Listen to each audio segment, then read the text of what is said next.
تو یہ تو اخبار ہی نہیں بلکہ ایک پوری گروپ آف رسالے اور جو نکالتے ہیں وہ بہت ہی یعنی وسیع ان کی امپائر ہے. اس کا وہ اسسٹنٹ جنرل مینیجر ہے. ابھی سلمان بن عبدالعزیز جو ولی عہد ہیں یہاں کے، پاکستان بھی گئے، ہندوستان بھی گئے، ٹوکیو بھی گئے، چین بھی گئے. تو اس سب ان چاروں سفروں میں وہیں ان کے ساتھ رہا. اور نہ صرف یہ آج کی بات نہیں ہے بلکہ ملک فہد اور سلطان بن عبد المجید اور ان لوگوں کے تمام زمانہ جو ہے تو ہمیشہ صحافتی وفد میں فہیم لازماً ہوتا تھا، اس لیے کہ وہ دونوں ہی زبانوں میں قدرت رکھتا تھا. ورنہ تو یہ کہ ایڈیٹر ان چیف اور دیگر دوسرے بھی صحافی جاتے ہیں مختلف جرائد کے. تو وسیم فہیم کے بعد ندیم. عرب نیوز میں آپ دیکھتے ہوں گے کہ ندیم کے نام سے بہت ساری وہ رپورٹیں وغیرہ ہوتی ہیں تو عرب نیوز میں ہے. اور ان سے چھوٹا سمیر، اس نے اسی سال آئی ٹی کا میں وہ بیچلر کی ڈگری حاصل کی ہے اور انشاءاللہ مستقبل کے بہت امکانات ہیں. میں اس سے پہلے کہ پروفیسر اعجاز بیگ صاحب کو ادبی سیکشن جس کے پہ وہ مہارت رکھتے میں دوں، میں یہ سوال پوچھنا چاہوں گا کہ آپ کی شاعری کا ابتدا کس طریقے سے ہوئی اور کس استاد سے آپ نے اصلاح یا جو بھی ہے آپ نے گائیڈنس لی ہے، یہ اس کو ذرا آپ تفصیل سے بتائیں. اس کے بعد سب ادبی اور ادبی سوالات کا سلسلہ ہمارے پروفیسر اعجاز بیگ صاحب شروع کریں. جی میں عرض کرتا ہوں. کیا سوال تھا آپ کا؟ ہاں ابتدا کیسے ہوئی. خیر اس سے پہلے ایک سوال جو آپ نے نہیں کیا لیکن میں اس سلسلے میں جو اس سے پہلے سوال تھا اس کا ذکر کر دوں. نہیں یہ بات نہیں. دیکھیے میں نے اپنے بھائیوں کا ذکر کیا، والدین کا ذکر کیا. ہاں میری ایک ہی بہن ہے، اس کا تو ذکر کیا نا، ایک ہی بہن ہے اور ابھی اس کی گزشتہ مارچ میں شادی ہوئی، سب سے چھوٹی ہے. نہیں بھائی میرے بھی تو 8 بچے ہیں بھائی. آپ نے میری اولاد کے بارے میں کچھ بھی نہیں پوچھا. اچھا سنیے. اچھا ایک تو یہ بات جو کہی تھی کہ دوسروں کو دلچسپی ہے یا نہیں اور آپ اس خاندان کے آخری فرد ہیں، یہ بات تو درست ہے کہ میرے خاندان جو اس وقت کم از کم 150 افراد پر مشتمل ہے. اور دور کا نہیں، حامد علی کے بیٹے، حامد علی کے پوتے، حامد علی کے پرپوتے وغیرہ آخر. تو اس اتنے بڑے خاندان میں اردو بولنے والا میں آخری فرد ہوں. میرے بعد میرے اس خاندان سے اردو ختم ہو جائے گی. ہاں یہ میں رہ گیا تھا. تو اس میں کوئی شک نہیں کہ اس کے بعد میرے خاندان میں اردو نہیں رہے گی. اس لیے کہ یہ میرے بھائی جو ہیں ظاہر ہے کہ ہم 3 کی تو شادیاں ہی عرب خاندانوں میں ہوئی اور اس کے بعد باقی کی جو شادیاں ہوئیں تو گو کہ وہی بر صغیر سے آنے والے خاندانوں کی بچیاں تھیں، لیکن وہ خود بھی یہیں پیدا ہوئیں، یہیں تعلیم حاصل کی. تو گویا روزمرہ کی گفتگو ان کی بھی عربی ہو گئی. اور میں ایک سوال میرے ذہن میں آ رہا ہے، تو آپ ایک ہندوستانی عورت سے بھی کر لیجیے شادی. نہیں تو ہندوستان کی کیا شرط ہے؟ مطلب پاکستانی چلیں. اچھا خیر. تو میرے بچوں کی تو مادری زبان ہی عربی ہے، یعنی میرے بچوں ایک اردو بولنے والی ماں آ جائے. تیری آواز مکے اور مدینے. پھر کہیے کیا کہا آپ نے؟ دعا کیجئے بھائی، دعا کیجئے. اچھا خیر. تو میرے بچوں کی تو مادری زبان ہی عربی ہے اور صرف یہی نہیں بلکہ وہ 3 بہنیں ہیں اور ہم 3 سگے بھائی ہیں. تو وہ عربیت مزید وہ مرکب ہو گئی ہے، دو چند ہو گئی ہے کیونکہ وہ آپس میں خالہ زاد بھائی بھی ہیں اور چچا زاد بھائی بھی ہیں.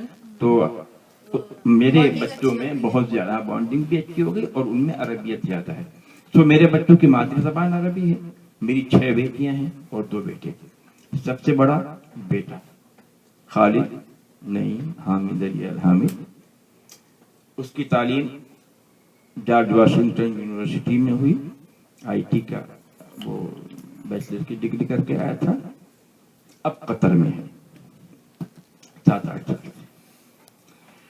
اور دوسرا بیٹا جو سب سے چھوٹی بیٹی سے بڑا ہے، یعنی 7 نمبر اولادوں میں آتا ہے، محمود، اس نے ایسٹرن میڈیٹرین یونیورسٹی سائپرس سے ہوٹل مینجمنٹ کی بیچلر کی ڈگری حاصل کی اور جدہ میں ہے. بچیاں 5 کی شادی ہو چکی ہے اور الحمدللہ اپنے گھر میں خوشحال اور مطمئن ہے. باقی محمود کی اور خلود جو سب سے چھوٹی میری بیٹی ہے اس کی شادی نہیں ہوئی. آپ نے سوال کیا کیا تھا؟ ہاں سوال آپ میری غزالہ نے سوال سے بہت اچھا کیا، میں انڈورس کرتا ہوں. مینوائل میں چاہوں گا کہ آپ کی شعرگوئی کی ابتدا کیسے ہوئی اور کیا پس منظر تھے، اور آپ اتنا کم مشاعروں میں کیوں، جو آپ کے اوپر الزام ہے وہ 25 سال کم سے کم کیوں نظر آتے ہیں؟ یہ میرا سوال نہیں موجود ابھی اس دوران. جی دیکھیے، میں نے شاعری سے دلچسپی تو میں نے کہا نا کہ ہمارے خاندان میں تھی، تو خود اپنے خاندان میں شاعروں کا ایک اچھا خاصا ہجوم، پھر مطالعے کی عادت اور بہت بہت بہت اچھے اچھے اشعار مجھے پہلے ہی سے رٹے ہوئے تھے، تو ان کو میں بہت مناسب وقت پہ سنایا بھی کرتا تھا. لیکن میری پہلی غزل میں نے فروری 1961 میں کہی. ہماری پیدائش کے درمیان. اچھا، تو وہ یہ بھی میں تاریخ اردو ادب جس کا تعلق ارض حرمین شریفین سے ہے، اس کے مؤرخ کے لیے یہ بات کہنا چاہتا ہوں کہ یہ جو مشاعرہ جس میں نے پہلی غزل کہی تھی وہ طرحی غزل تھی، اور وہ سعودی عرب کا پہلا طرحی مشاعرہ تھا، اور اس کا انعقاد میرے نہایت ہی عزیز دوست، اللہ ان کی عمر میں برکت فرمائے، جدے میں ہیں، ظفر اقبال ناظری نے کیا تھا. اس کی صدارت سید مہدی علی صاحب جو ہندوستانی سفارت خانے کے فرسٹ سیکریٹری تھے، اس کے مہمان خصوصی سردار محمد انور خان تھے، جو یحییٰ خان کے زمانے میں پروٹوکول آفیسر بھی رہے اور ماسکو اور قاہرہ میں سفیر بھی. تو پہلی غزل میں نے اس مشاعرے کے لیے کہی تھی، اور مصرع اس طرح تھا، جنوں میں تیرے دیوانے کہاں کی بات کرتے ہیں، جنوں میں تیرے دیوانے کہاں کی بات کرتے ہیں. یہ پہلی غزل میں نے کہی تھی. اس کا کوئی شعر مجھے یاد بھی نہیں ہے، شاید اگر ایک شعر ہے تو میں نے پیکر نغمہ کے اپنے مضمون میں لکھا ہے، لیکن اس وقت ذہن میں نہیں آ رہا. کس کے جنون میں مبتلا تھے؟ ارے صاحب، اس زمانے میں تو میں خود اپنا ہی اسیر تھا، اپنی سوا کسی دوسرے کو نہیں دیکھتا تھا. خیر، وہ میری پہلی غزل تھی. اس کے بعد وہ صورتحال پیدا ہوئی جدہ کے ادبی ماحول میں. اچھا، اس زمانے میں جدہ بہت چھوٹا سا تھا. ہندوستانی پاکستانی جو سفارت خانے تھے، جو کہ اس وقت تک سفارت خانے ریاض تو بہت دنوں کے بعد گئے ہیں، ورنہ سفارت خانے سب جدہ میں ہوتے تھے. تو ہندوستانی سفارت خانہ اور پاکستانی سفارت خانہ، تعلقات طرفین میں اس وقت تک سب خیریت تھی. اختلافات تو پھر 65-64 کے اس جنگ کے بعد شروع ہوئے. تو ہر مہینے طرحی مشاعرہ ہوتا تھا. اس مہینے اگر پاکستانی سفارت خانے میں ہوتا تھا تو ہندوستان کے سفیر صدارت کرتے تھے، اور دوسرے مہینے ہندوستان کی سفارت خانے میں ہوتا تھا اور پاکستان کے سفیر صدارت کرتے تھے. تو یہ بہت اچھا ماحول مجھے میسر آیا. اور ظاہر ہے کہ جب آدمی ابتدان شعر کہتا ہے تو بڑا جوش سا ہوتا ہے. کوئی دوسرا طرح غزل کہے یا نہ کہے، ہم سب سے پہلے کہے ہوئے تیار بیٹھے. اچھا، یہ تو ظاہر ہے کہ اس وقت میری شاعری کیا ہوگی، لیکن یہ میرے بزرگ جن کا میں نام بنام ذکر کروں گا، یہ ضرور دیکھتے تھے کہ جب یہ برفودار جب میں اسٹیج پر یعنی سننے آپ کو سنانے آتا تھا، جو کہ ابتدائی مجھ سے ہوتی تھی کیونکہ میں اسی جونیئر موسٹ، تو وہ اس خیال سے ذرا توجہ دلچسپی سے میرا کلام سنتے تھے کہ کوئی بہت خاص بات تو نہیں ہوتی تھی، لیکن کم از کم غیر موضوع نہیں ہوتا تھا. اس سے بڑھ کے اور کیا خوبی ہوگی. اور سامنے کا مضامین ہوتے تھے، کوئی اور فال بھی نہیں ہوتی تھی. تو مجھے ہمیشہ اپنے بزرگوں کی اور دوستوں کی بڑی حمایت حاصل رہی. پھر یہ سلسلہ جاری رہا. وہ مشاعرے پھر اپنے طور سے دونوں سفارت خانوں میں ہوتے رہے، حالات کے نتیجے میں تقسیم ہو گئی. لیکن ہم جو جدے کے ہندوستانی اور پاکستانی اہم شخصیات تھیں، ان کے وہاں بھی باقاعدہ وہ مشاعرے جو ماہانہ وہاں ہوتے تھے، پھر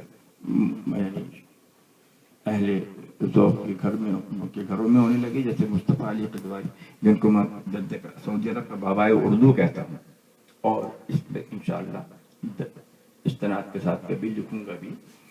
تو آپ کے ایک خاندان کے شخص سید ہاشم رضا آ چکے تھے. میرے استاد، اب دیکھیے آپ نے میرے استاد کے بارے میں نہیں پوچھا، مگر یہ کہ ذکر آ گیا تو میں ابھی عرض کرتا ہوں. خیر، میرے استاد حضرت احمد جمال صادق کے وہ چچا زاد بھائی تھے. وہ بھی ہمارے رشتہ دار. جی ہاں، آپ نے تو ذکر، وہ فیس بک پر فوٹو بھی ان کا ڈالا گیا تھا، ان کے بچے فیصل وغیرہ کا بھی وہ ہوا تھا. تو ہاشم رضا کے گھر پہ مشاعرے منعقد ہوتے تھے. عبدالحفیظ قریشی، اللہ ان کی مغفرت فرمائے، میرے دوست تھے، ان کے گھر پر ہوتے تھے. مصطفیٰ قدوائی کے، احمد جمال صادق کے، نثار رفیع سعودی ریڈیو اسٹیشن میں ہوتے تھے. مولانا عبداللہ عباس ندوی. اچھا، سب سے پہلا جو مشاعرہ جدے میں ہوا ہے وہ تھا یوم حسرت موہانی کے سلسلے میں. اور میں یہ ذکر کر دوں کہ اس وقت ہندوستان کے سفارت خانے کے فرسٹ سیکریٹری ہوتے تھے مشہور ترقی پسند شاعر اور جن کا تعلق عظیم آباد سے تھا، حسن نعیم. جی ہاں، وہ فرسٹ سیکریٹری ہوتے تھے. تو ان لوگوں کے تعاون سے جو سب سے پہلے مشاعرہ منعقد ہوا وہ یوم حسرت موہانی تھا. اس کے بعد تو خیر کوئی سلسلہ ہے. اور اگر آپ اس پہ کسی خاص ماحول یا شخص کے بارے میں، اچھا، حضرت احمد جمال صادق، جب میں نے شعر کہنا شروع کیا تو مجھے یہ بات تو معلوم تھی کہ بھئی اصلاح بھی ہوتی ہے، کوئی شاگرد بھی ہوتا ہے، لیکن اس کو اپنا شاگرد بناؤں تو میں نے یہ کیا کہ جو آدمی مجھ سے قریب، جس تک پہنچنا بہت آسان تھا، تو مرحوم ابو بکر تاج الدین ابو بکر قمر کاملی ہوتے تھے، آپ جانتے ہی ہیں. تو سب سے پہلے میں نے ان کو اپنی پہلی غزل ان کو دکھائی. اچھا، یہ بات تو مجھے بہت بات کو معلوم ہوئی کہ قمر صاحب نے میری غزل سنی اور کہا کہ بہت اچھی سنا دو. یہ بہت دیر کے بعد معلوم ہوا کہ قمر صاحب باوجود ایک اچھے شاعر ہونے کے اس سے زیادہ کی صلاحیت بھی نہیں رکھتے تھے بحیثیت استاد. ہاں، اس کے بعد میں نے مولانا عبداللہ عباس ندوی کو دوسری غزل، یعنی فوراً بعد تو ہر مہینے غزلیں ہو رہی تھیں، اور یہ ہستی کچھ نہیں تعبیر خواب پریشاں کی اثر بوننے کا مصرع طرح تھا. تو مشاعرہ ہوا، میں نے غزل کہی اور مولانا کے پاس پہنچ گیا. اچھا، میری دوستی تو ان کے بیٹے ساتھ سے تھی،